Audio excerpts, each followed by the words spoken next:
we have a panel discussion. So, our panel discussion will be led by Karolina Gwinner.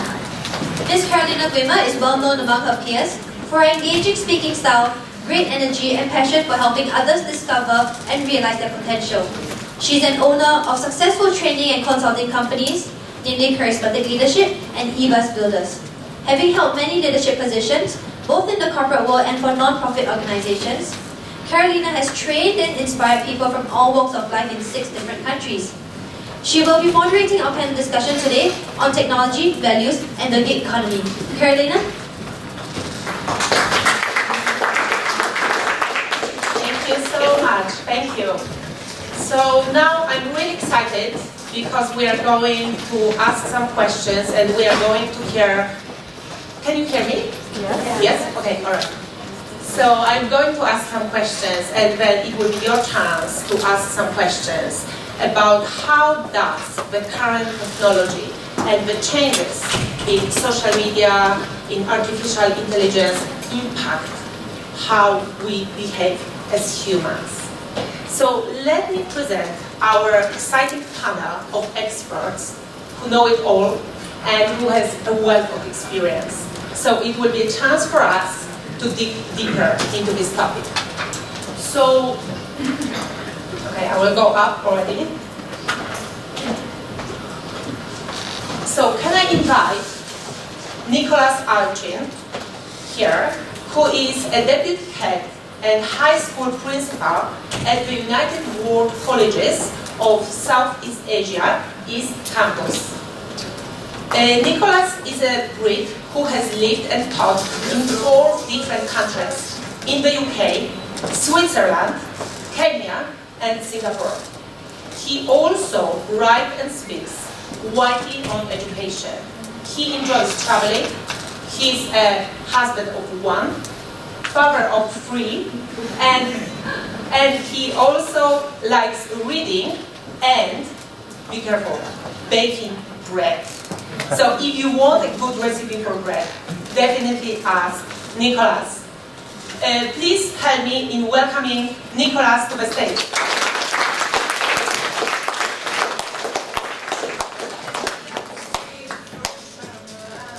All right, our second panelist for today is Mamta Mandal, and she is CEO of Charisma Consulting. She is also a founder of Global Hindi Foundation. Mamta has over 17 years of experience in wealth management, business management, sales and business development. She is currently looking for good opportunities to contribute to business growth. So if you have good ideas, you definitely need to talk to her. And she also launched a Prenta Awards for language inspiration beyond schools.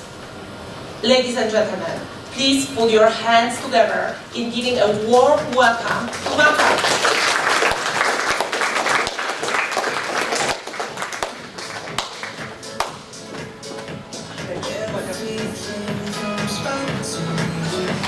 All right, our third panelist for today is Harpreet Atwal, and she has been a computer science and engineering major.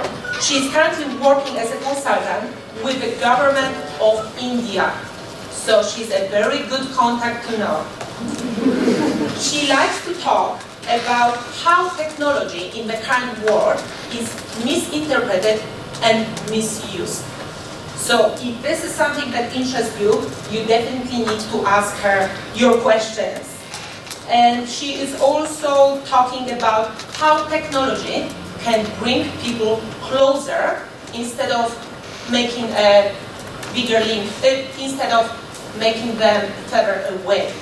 So, ladies and gentlemen, please give a very warm welcome to Harpreet.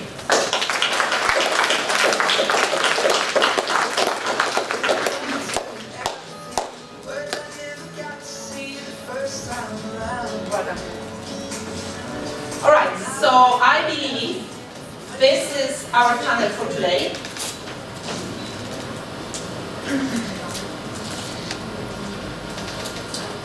So as we all know, technology changed the world we live in. And we think that technology impacts our values, our behavior. However, some people believe, and this might be quite common approach, that actually technology is just an enabler, that it doesn't change the core of who we are. Could I ask our panel to tell us about their views, what they think? How does technology impact the set of our values? Does it change us as humans and how we behave? Or maybe not so much. We are still the same as we were many years ago. So maybe I could direct this question to Nicholas. Thank you. It's a really complicated question. I'll try and give not such a complicated answer, but who knows. I believe that the core human experience, the human condition, has not changed so much. I think if any one of us were to read the plays of the ancient Greeks, we would understand them. They're about pride, jealousy, revenge, emotions that we all can understand. I think if we were to walk into a village where technology had not yet made any mark at all, we would smile, we could crouch with the youngsters and play, and we would understand and make a human connection. So there is much that is the same. But having said that, of course, it is also true that technology has a shaping role in the lives of young people today. I think it's part of the human condition to be malleable, to be adaptive to your circumstance. If you live in a hyper-connected world, you will be enabled to join the social networks that means. Whether or not you will thrive in them is another matter, but you will clearly be more acutely aware of others looking at you if you're posting every day on Instagram and Facebook and so on, because that's the whole point of those networks. If you're always aware of other people looking at you, that you can regard as a good thing, or you can regard as a bad thing. And it's probably true that your values will determine that to some extent and shape how you respond to them. So I wouldn't for a minute want to deny that technology plays a profound role in our lives today. And I think one of the speakers just mentioned terrible cases where children have gone on to lose their way completely and hurt themselves and harm themselves because of social media, for example. And I think that's a really interesting and terrible thing that's worth a lot of thought. But it doesn't change the human condition that we all care what people think about us. That we all care about that in any village around the world, technology regardless. So I'm going to take that middle ground of saying kind of yes, kind of no. There is a core that remains unchanged, but yet how it works in the real world is profoundly changed by technology. Thank you, Nicholas. Mamta, can I ask you the same question, please? I would say as technology is an enabler, but human are the people who enable it. So till we keep those human values and the responsibility and the right awareness about how we utilize it, it is a good tool to have, but don't ever let it become a master of your existence. And thanks to technology, we have so much of participation today here. We could reach out to multinational people all over the world, sitting right here in Singapore, which would have been a humongous media expense given 10 years ago. So how we are connected today has totally changed, and how we look at the world has totally changed. The amount of information that we have at the click of a button also gives us that, like even for today's panel, before coming over, there was one new word that I learned yesterday, gig economy. Of course, in marketing we always do gigs, but how is it in the economic sense? And it was just a click away. I could read up and come up and be confident enough of sitting on a technology and innovation panel where I'm talking language and culture. So I would say it has been an enabler for me, and I'm sure if we have our human perspectives right and the human values right, we should be able to use it in the right way and create the right awareness about it. Thank you, Mamta. Harpreet, could I ask you, because you are so passionate about how technology can bring people together instead of bringing them apart, can you tell us a little bit more about your views on that topic? How technology can help us become closer as humans? First of all, I would say, the way technology has brought me closer is, I would give the credit to Facebook. Okay, so I was able to connect to most of my college mates and my schoolmates through Facebook. Now, that's one part. Now, the second part of all this Facebooking and Instagramming and WhatsApping would be I would like to ask all these children, when they come back from school, how much time do they spend on the phones? My daughter, immediately she'll pick up the phone and she'll, start looking at the groups, what all messages have they, the students sent. So that's something probably we need to control, but yes, what WhatsApp and everything has done is, at least the parents are aware of what's happening in the school. At least the parents know what is, going on through the website, through the closed groups, through this thing. We are much more, we know what's happening with the kids. And maybe, if there's an alarming this thing, we can take action more, sooner than, had it harmed them. So yes, technology can be used to bring us closer, but yet, only, like somebody said, the famous quote of Spider-Man. Exactly that, So I would advise kids, just be careful. Just be careful how much you are going deep down into it. You have to be very watchful. That's all. Otherwise, it's a wonderful tool. It has brought people closer. Look at how many of us are sitting here, and it's brilliant, actually. That's what I would say. That's great, thank you. So let's ask you as youth leadership ambassadors, how many of you think that technology brings us closer? How many of you? Please raise your hand if you feel that technology brings you closer to other people. All right, so it's like 85% of the room. So other people think that technology brings us apart? Please raise your hand. Sometimes the same people raise their hand in both cases, yeah? So it might ring true for both cases. Anyone would like to contribute to the discussion? Anyone would like to share their views on why do you think technology either bring us close or bring us apart? All right, maybe you young gentlemen, can I ask for an additional microphone, yes? Possible? Oh, yeah.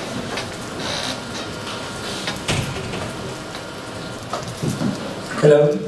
I think when we connect with people, we know them better. When we know them better, we have responsibilities, and then we come closer to each other. At that time, we increase our contacts. That is becoming social. And when we become social, our social life is good. Once it is good, we feel happy. So we are engaged in some or the other work. Once we are not engaged in work, it will be just boredom that will summon us. At the same time, I think technology can devastate us, because on the social media nowadays there are some people who bring up new ideas which can lead people into jealousy, and once that happens, they can harm their own bodies. They can take any step which will be harmful for them and their families. So I think both the views are correct at the same time, like all the panelists said, that if this technology as a tool is used wisely, prudently, it will bring up some very good fruit. But if it is not, then it will definitely devastate our lives. Thank you. All right, thank you. Who wants to talk a little bit more about the challenges that technology brings right now? What is the challenge? Hi, before I just talk about my views, I just want everyone to answer this question. How many of us face when we just go to a restaurant or any public place and we don't use our phone even more than a minute? Or we just watch around the public, even on the the LRTs, the MRTs, all around the world, and they are not on their phone even when they are alone in the journey. Can we stay with our phone throughout life? I don't think so. Because even when we my family members, when we are sitting on a dining table, and if 3 of us are chatting their phones, so don't you think that is in fact putting distance between all of us? rather than if we don't have our phones, we talk to each other. I can talk to my daughter more. I can know what she's doing when talking to her, knowing her thoughts, what's going in her brain, rather than keeping a check on her WhatsApp. Oh, to whom she's talking. Oh, what happened in the Facebook. I am a modern generation today. If I say, but I don't have a Facebook, but I'm still in touch with all my old friends. I still can connect to the people whom I want. All my relatives, we rather feel good to go to their place, greet them, meet them, spend our holidays together, rather than just sending a formality message. Hi, what's up? That's it. Busy. Very true. Some So- of my friends do exactly that. Yeah, we just, sometimes we open our WhatsApp, definitely. But I just see, oh, yeah, it's a friend nearby, I just need to, send him get well soon. But did I mean that? No, not really. But if I really feel that, yes, one of my friend is in need, I rather than would like to talk to him, spend my 5 minutes with him, go to his house, her house, that would be more closer for us. Now, definitely these all kids, they are really, really into technology. But who is actually guiding them? What is wrong and what is right? Because we ourselves are busy with technology.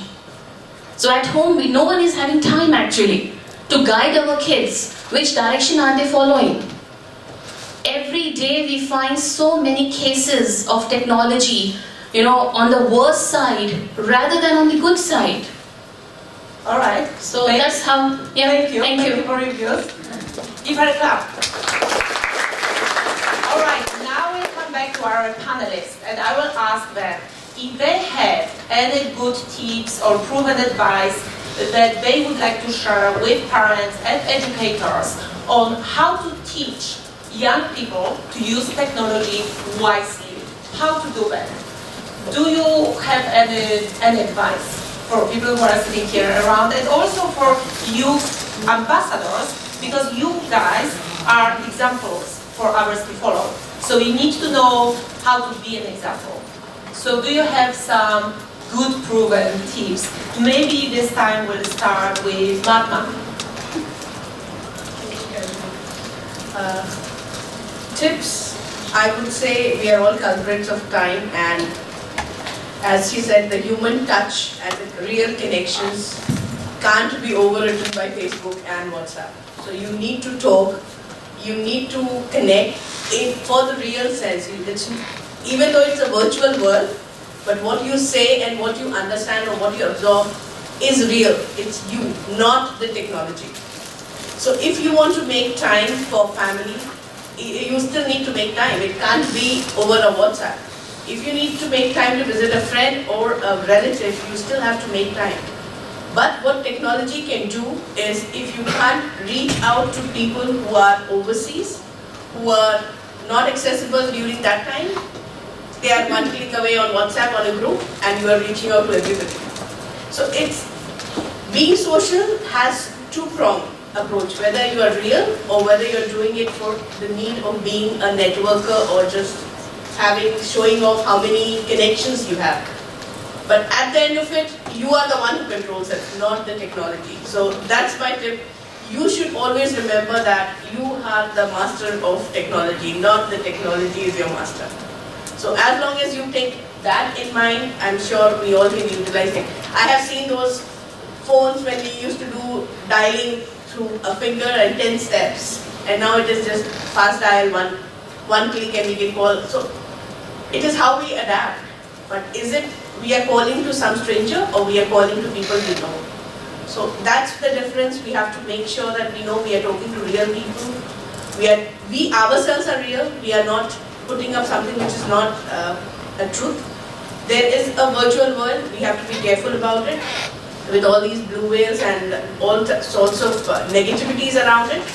But we also have a human filter in our brains, and parents and adults with us to guide us. So please, I really admire this young bunch of ambassadors, youth ambassadors. If they are informed today, they will be better informed citizens in future. And of course, they are the change makers. If they are aware about what they use it for, I'm sure that it is in good hands. Thank you. Nicholas, would you like to tell us a little bit, as a father of three, do you have any way of instilling good values and setting the moral system for your kids? How do you control them or let them be with technology? Thanks.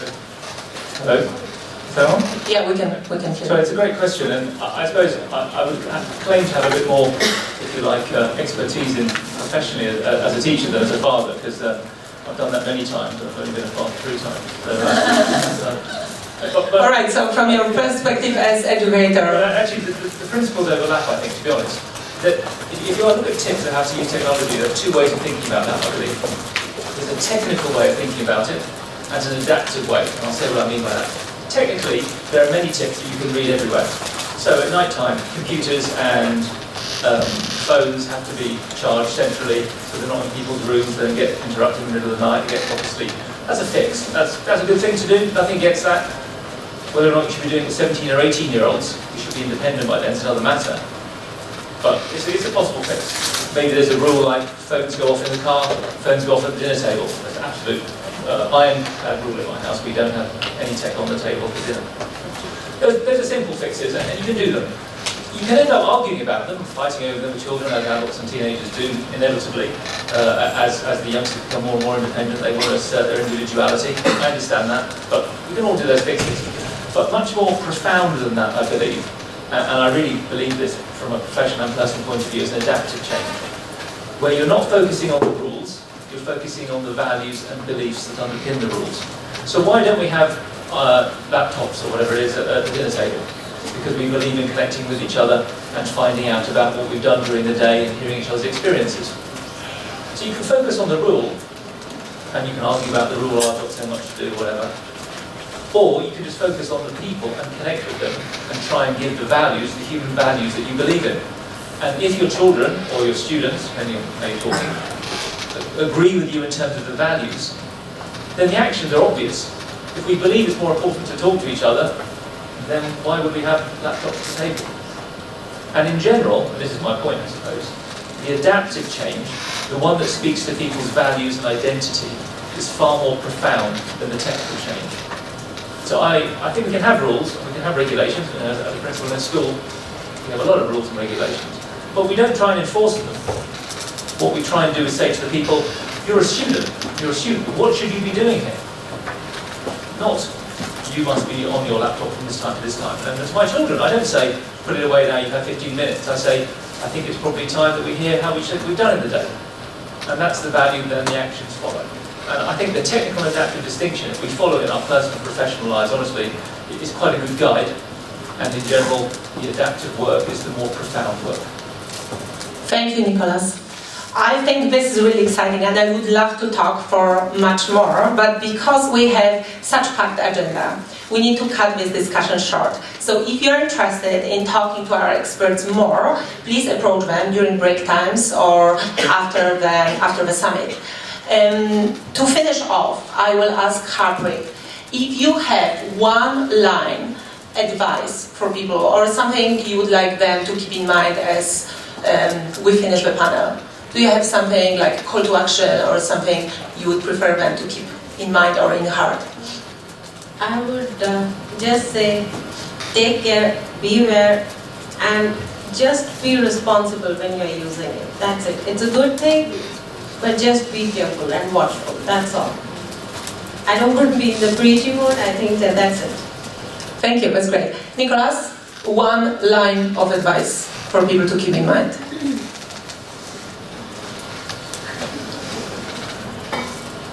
I can't put it in one. Think hard about what you do. Think hard about the values that underpin your actions. Thank you. And Mamta, your advice? Mine is be human, be real, be human, and be aware. Because everything is a click away. So if you research hard, you would know which is right and which is wrong. Just be careful, be responsible for your own actions because you will face it. No one else. Thank you. That's great. Please give our panelists a big, big round of applause.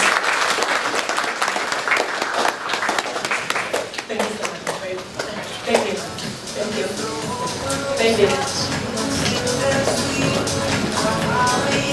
All right, now I'm handing you over back to Samantha.